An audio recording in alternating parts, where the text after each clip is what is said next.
पिछले 10 वर्षों से राम जी के मार्ग पर चलने वाली ये शासन व्यवस्था ये देश में शुरू हो गई है, प्रदेशों में शुरू हो चुकी है और आगे अब इसको कोई हटा नहीं सकता, कोई तोड़ नहीं सकता, कोई मरोड़ नहीं सकता।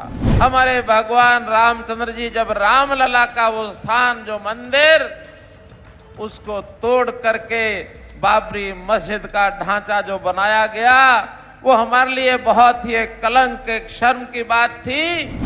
छोटा बच्चा पैदा होता है तो उसकी बच्चे की माँ, दादी, नानी बच्चे के कान में हल्के से राम बोलती है। एक आजादी तो हमको 1947 में मिल गई थी, लेकिन वो आजादी पूर्ण नहीं थी। सन 1528 में हमारे भगवान रामचंद्र जी जब रामलला का वो स्थान जो मंदिर उसको तोड़ करके बाबरी मस्जिद का ढांचा जो बनाया गया वो हमारे लिए बहुत ही एक कलंक, एक शर्म की बात थी। हम उस अपमान को लगातार सहते रहे और सबसे पहले सन 1853 में जब अंग्रेज का राज इस देश पर था तो हमारे अखाड़े के लोगों ने उस समय अंग्रेज की अदालत में ये एप्लीकेशन लगाई कि मेरे भगवान राम का जो जन्म स्थान है उसको मुक्त करा दो।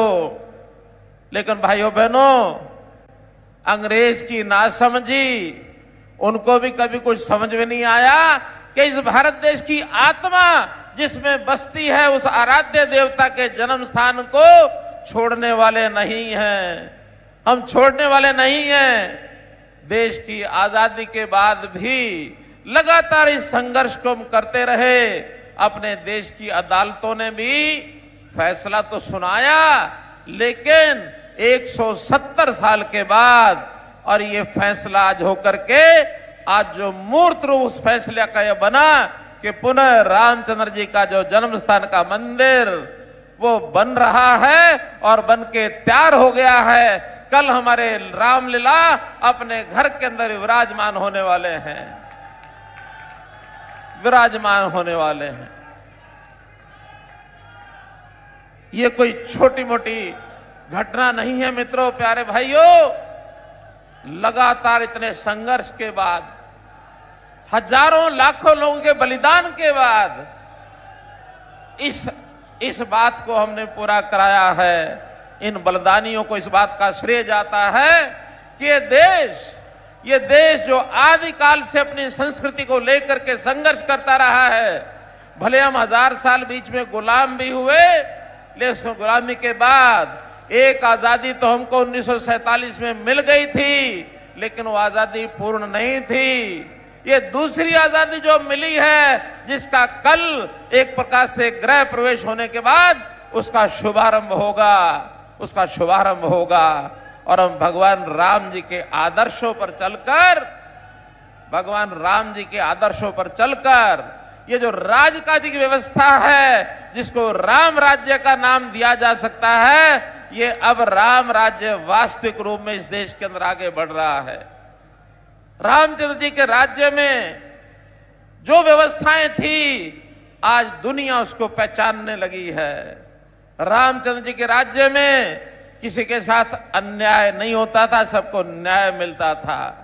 रामचंद्र जी के राज्य में जो अत्याचारी होता था उसको सजा मिलती थी, और रामचंद्र जी के राज्य में जो असहाय होता था, निर्बल होता था, उसको ताकत मिलती थी, उसकी सहायता की जाती थी, वो भी स्वाभिमान से अपने जीवन को जी सकता था। मित्रों, रामचंद्र जी का नाम ऐसे ही लोग नहीं लेते हैं, जन जन के मन में बसा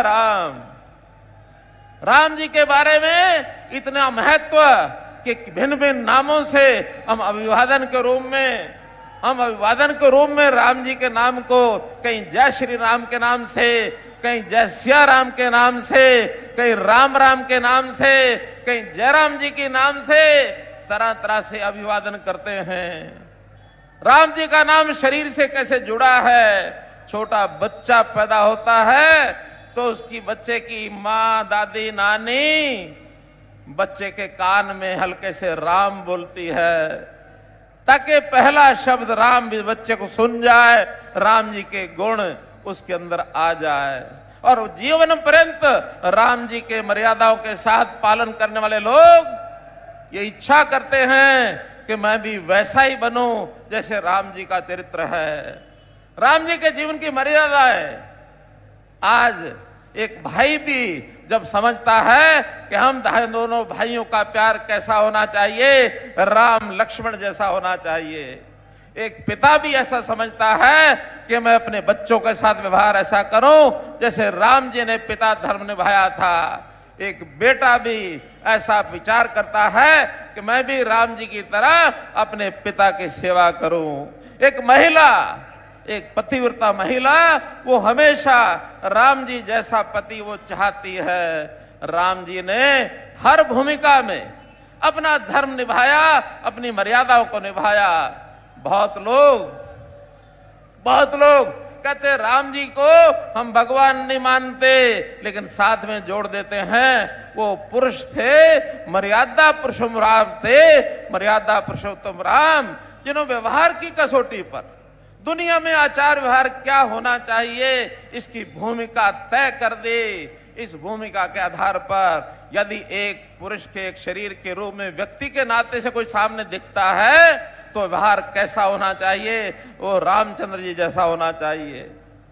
सारे जीवन में राम जी के रास्ते पर चलकर, और कभी तो जब शरीर त्यागने की इच्छा होती है या मनो त्यागने का अवसर आता है, सूझबूझ होती है, तो उस समय भी राम जी का नाम लेने का और उसके मन में विचार आता है।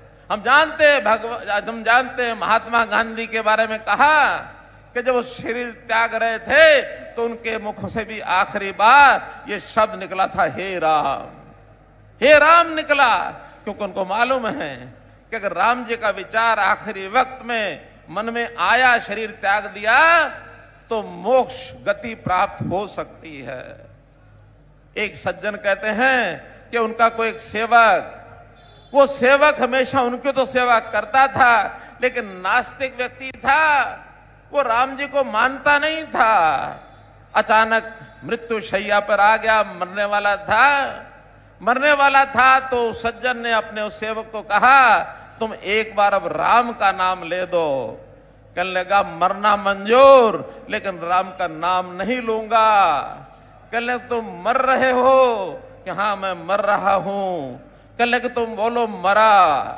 वो कहने का मैं मरा। कहने लगे, एक बार नहीं, तुम बार बार कहो मरा मरा।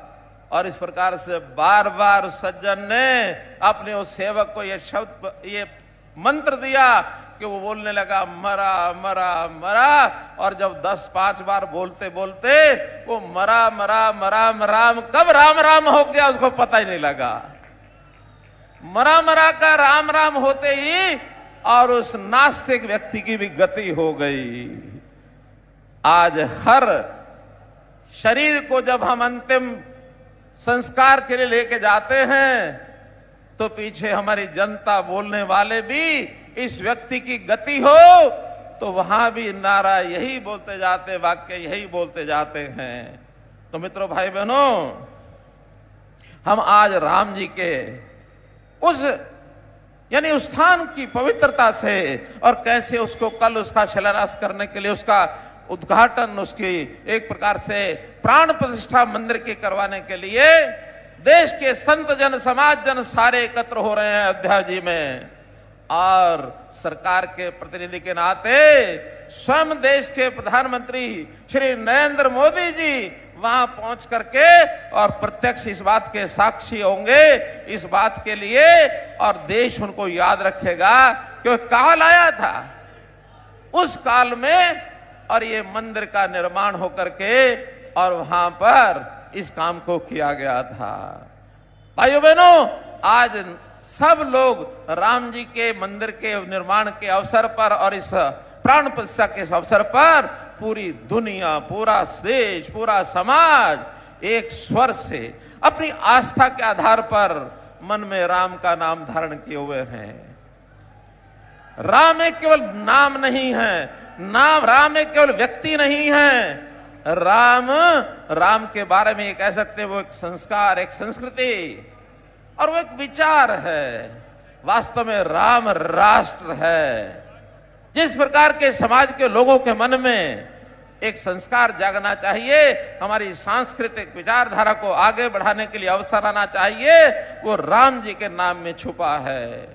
तो राम जी का नाम, राष्ट्र का नाम, राष्ट्र का राम राज्य का अर्थ यह है कि इस राष्ट्र में समाज के लिए अच्छा राज्य ये उत्पन्न करने वाला एक सिस्टम शुरू होना चाहिए। और भाइयों बहनों, बात तो थोड़ा दूसरी दिशा में चली जाएगी, लेकिन कहने से मैं दूर नहीं रहूंगा। पिछले 10 वर्षों से राम जी के मार्ग पर चलने वाली ये शासन व्यवस्था ये देश में शुरू हो गई है, प्रदेशों में शुरू हो चुकी है, और आगे अब इसको कोई हटा नहीं सकता, कोई तोड़ नहीं सकता, कोई मरोड़ नहीं सकता।